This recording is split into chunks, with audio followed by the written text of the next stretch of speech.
Good morning friends and welcome to the pre-market view. US markets were shut yesterday, but European markets saw the biggest one-day gain after both Bank of England and the ECB kept their interest rates unchanged, and more importantly, after the statement and indications coming out from the ECB chief that the accommodative monetary policy is likely to continue, and if required, they could also consider a further rate cuts.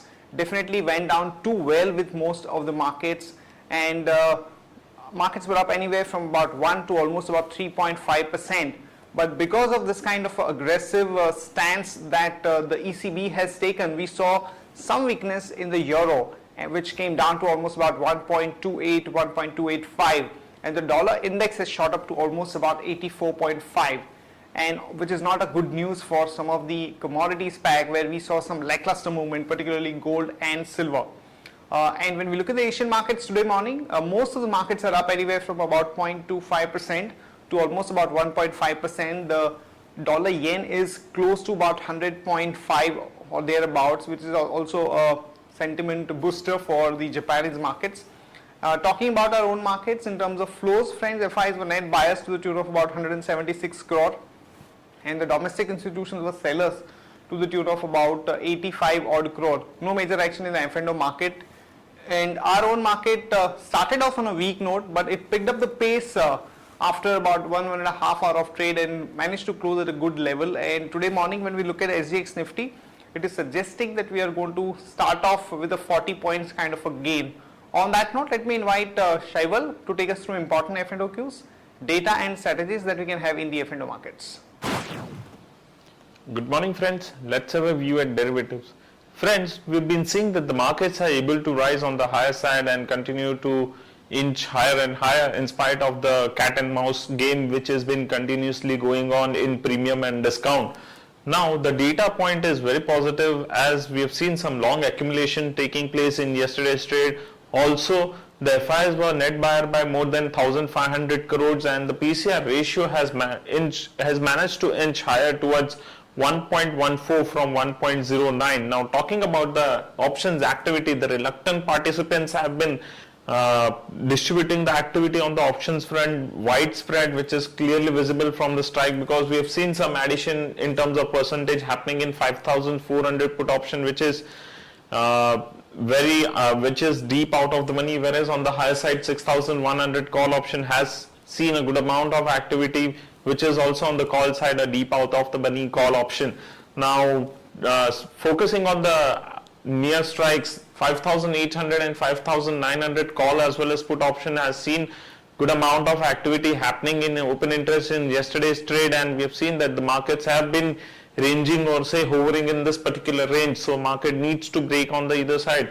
But the global markets have been supporting the domestic markets, and we feel the SGX Nifty opening is suggesting a gap up, so we feel that the momentum would continue, but 5900 is an hurdle area, or might act as an hurdle area for the market, because the straddle break-even point for this month is 5918, so we will be focusing on this level. So what we advise is one can book profits at a higher level, and if Nifty manages to close above 5,900 level, then only long positions can be accumulated. Fresh long positions can be accumulated in the market.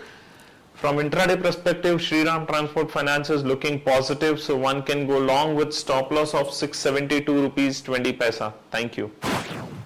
Here are the important news and events that we are tracking today. First of all, the Reserve Bank of India may not grant banking license to all the 26 applications, and there is a probability that only about 4 to 5 companies could finally get the banking license in the next about 3 months time. In another development, the Finance Ministry could defer about 10 proposals for FDI in pharma sector, as the government has not reviewed the foreign investment policy in the existing Indian pharma companies. Unilever's open offer has come to an end, and finally the company has managed to get almost about 67% of the total stake that was available, and now the stake of the company will eventually go up from 51% to about 67%, and which is why we saw the Hindustan Unilever stock going up to almost about 602 levels. So this is definitely a bit of a positive for the Unilever stock, as some of the people who had shorted current month future could go for short covering. So expect some positive reaction in Hindustan Unilever stock. And Adani Group has pulled out from a $1.7 billion coal railway project with Indonesian state coal miner. This is definitely a bit of a negative for Adani. Fuel crisis in the power sector is likely to linger as the government is anticipating a shortfall of almost about 14% in the coal availability in the year 2013 and 14. And according to an official report, the coal requirement for the current fiscal is estimated at about 548 million tons, and the total coal availability is only about 473 million tons. So this is definitely a bit of a negative for the power sector in particular. And Exide Industries is going ahead with a 5% price hike, which this is the third price hike which they are doing. Basically, because of the depreciating rupee, their raw material costs have gone up, and which is why they are doing this price hike. Maruti Suzuki, some negative news as the company has stopped the production of two of its top selling models, Swift Premium Hatchback and Desire Compact Sedan, as the overall volume growth has been quite tepid because of the launch of Amaze and a couple of other car models, which is definitely a bit of a negative for Maruti Suzuki stock. Diageo finally is set to take the control of the United Spirits and they have already done a 25% stake purchase for almost about 870 million for a total amount of 5,236 crore. We've seen the Diageo, we have seen the United Spirits stock actually remain quite volatile, but overall the bias in the stock is positive, so expect some positive reaction in the United Spirits stocks in today's market. And Bharti Airtel subsidiaries Qualcomm, the company has increased the stake by about 2%, which is again going to make it the subsidiary of Bharti.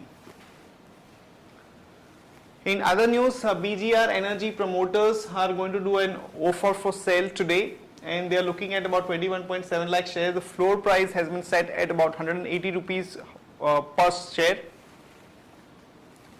Balrampur Chini, some positive news as the panel of ministers have decided to raise the import duty on the raw sugar to 15% from the current level of about 10%. So in the domestic market, one can expect the prices to firm up, which is good news for Balrampur Chini. So one can go long there with a stop loss of 39 and a target of about 42 to about 43. And in case of Ipca Laboratories, there are reports that the Indore plant is likely to get the US FDA approval in the next 1 or 2 weeks time. The company, US FDA has already done the major inspection and no major queries have been raised. So if this announcement hits the market, you can expect Ipca stock to move up by about 5 to 7%. So one can go long there with a stop loss of 671 and a target of about 705 to about 719. That's it from all of us, friends. Have a great weekend and see you on Monday morning.